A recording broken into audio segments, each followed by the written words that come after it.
Hello everyone, welcome to my channel. ये है फेरी wings. इसके एजेस को हमने कार्डबोर्ड से बनाया है कुछ इस तरह।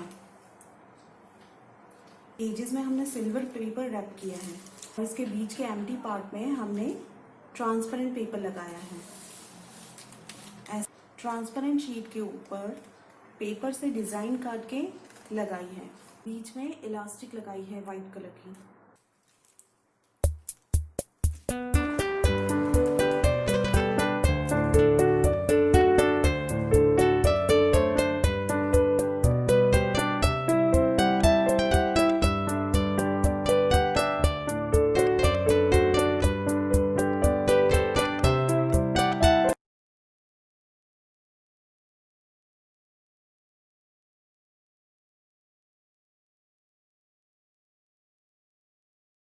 ये है गोल्डन फेरी विंग।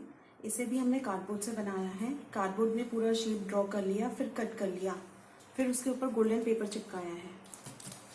ये डिज़ाइन हमने मार्कर से बनाई है, ब्लैक मार्कर से। इसमें गोल्डन इलास्टिक लगाया है।